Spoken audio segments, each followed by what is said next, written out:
So music is whatever anybody thinks it is. And anything that says something else than that, I wouldn't believe that. It's not the same as science, like pretending the world's flat or there's global warming doesn't exist. That's just kind of stupid. But any arrangement of sounds put together can be music to somebody. You know, some people don't like Merzbow or whatever, or things that they consider to be noise, but somebody's hearing in there and hearing shapes and hearing structures and hearing continuities and like that. And that's sort of what music's all about.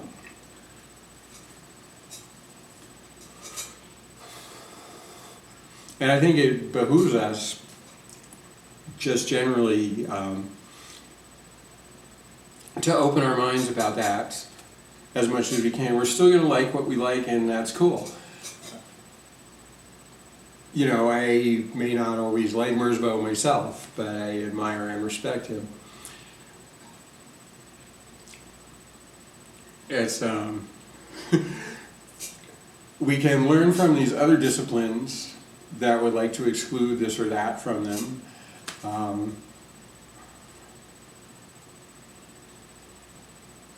Without buying their prejudice of exclusion, you know, so that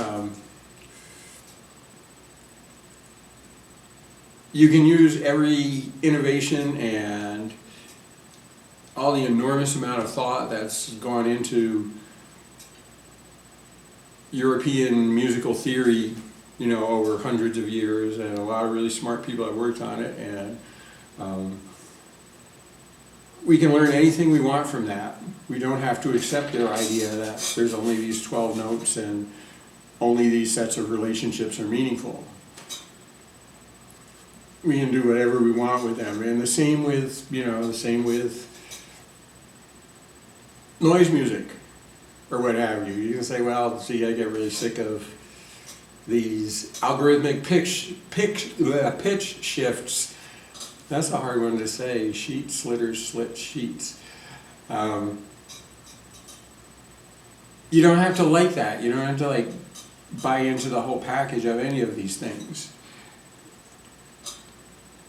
It's more of a personal set of decisions that, or a group set of decisions that you make what to include and exclude. You will never include everything, and if you exclude everything, you just get silence. So, and we all know silence doesn't really exist, right?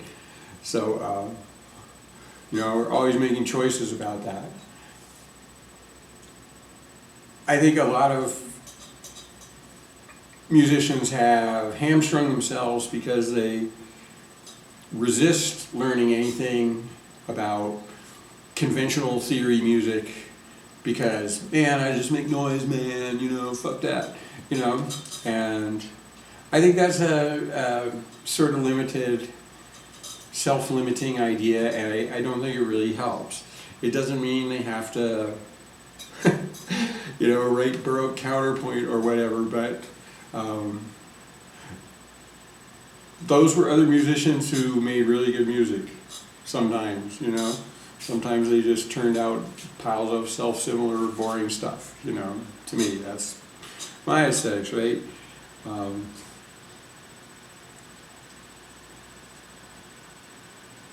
I got frustrated working in experimental music a lot because it didn't allow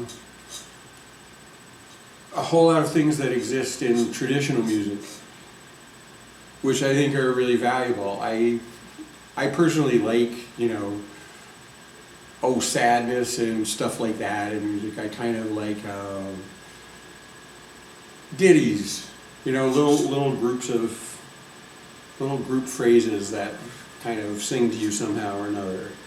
You know, like you hear a child singing the da da da da da da da da da, and I think that's a really deep place that music comes from with us. And when that's not in it and it just is purely like mechanical sounding, I think, you know, to me, I get frustrated by that. I really like to hear something personal once in a while too.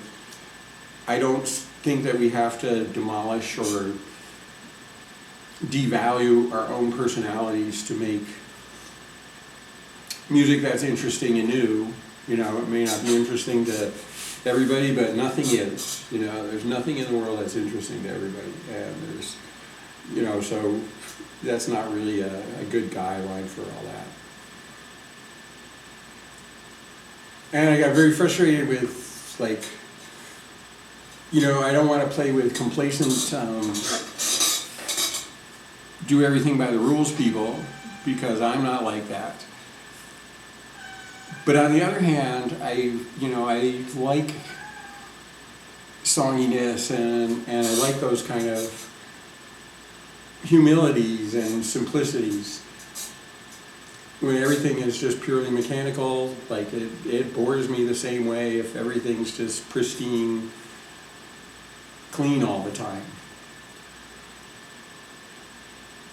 And I think, again, this is like, you know, well, you could say you're cutting your nose off to spite your face if you don't understand the basic relationships that are contained in, you know, Western music's about understanding fifths and thirds, and, you know, I don't even call them that myself anymore, but they are standard, you know, anyway, they are standard sonic truths kind of about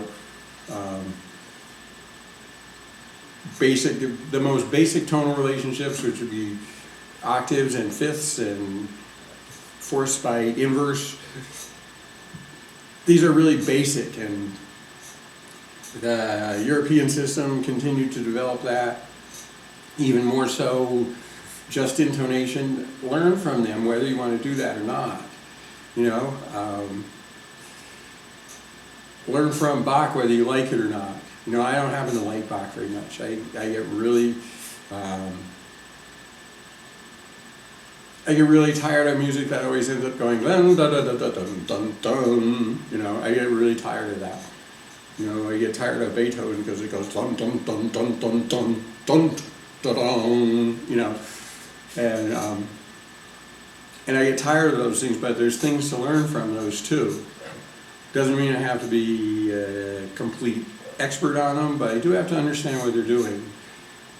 So, you know, even though I don't like those guys, you know, and I frequently evacuate my bowels on them,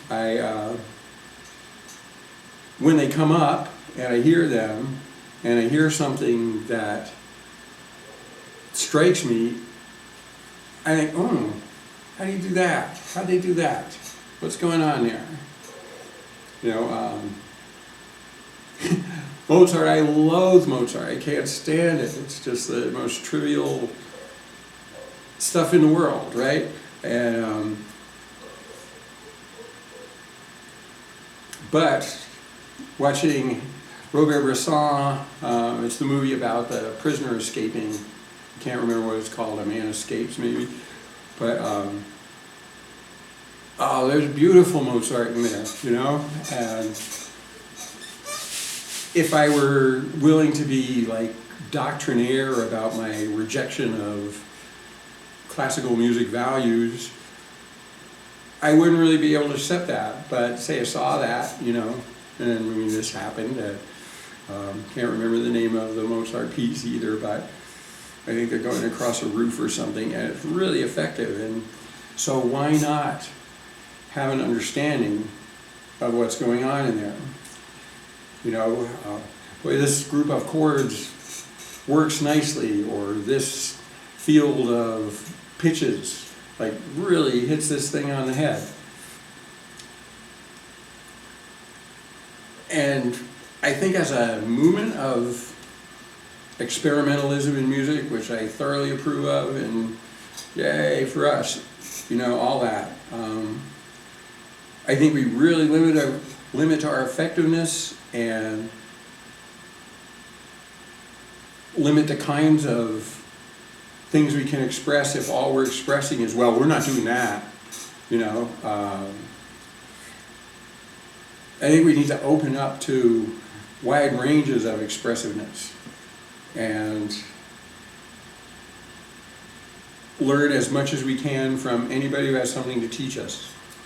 You know, I particularly love Stravinsky, and he worked within that context.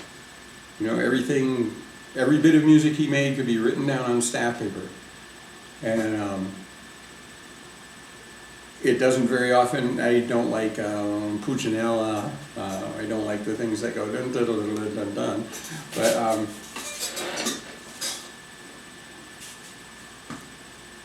But there's a lot to understand about why do his work better than another one. You know, well, it's because he understood using the system of harmony as well as just, you know, getting those punches in there. And so, you know, if we want to be musicians, let's be musical. Across the board. You know, let's learn from little babies singing in their cribs, and let's learn from Stravinsky and Boulez. Let's not keep cutting ourselves off and going, you know, I really have a problem with that whole sort of avant-gardist, oh, it's so snotty, like, you're too good to, like, hum a tune, up yours, you know. It's just, you know, you don't think this is fun, like, you don't want to, I don't have anything handy to do that with, but don't you just want to do that sometimes?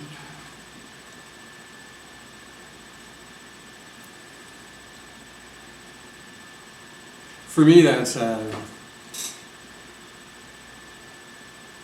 as a really pretentious and elitist mentality to bring into this. And I think as long as it is that, it will continue to me, that's a self-serving ghetto, as what's her name in Chubbawamba used to talk about things. This self-marginalization of, man, if you're making music, put it up there with anybody else's music, you know? People may not like it as much, you know? You know, some of my best friends like, you know, anything better than the shit I make. But I'm willing to put it up next to that and say this is in the same, you know, I'm not saying I have nothing to do with that, you know. You know, I don't really like Bach, but there's a lot of things in my music that are also in his. And the notion that you would have to discredit these other things to make your thing valid is, oh, I just hate this whole sort of dialectical concept of us and them, and, you know, this and that, you know, and putting them in opposition. I don't believe in that on any level in the world.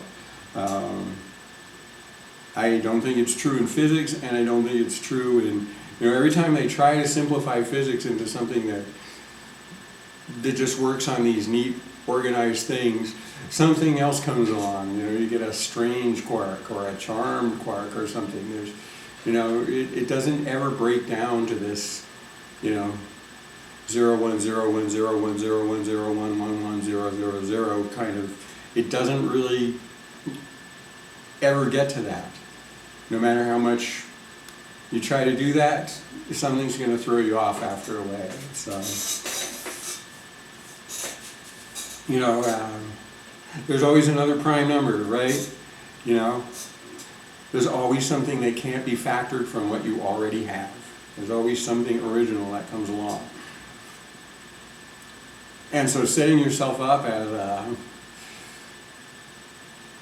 an A or B, and so fuck B because I'm A, or fuck A because I'm B.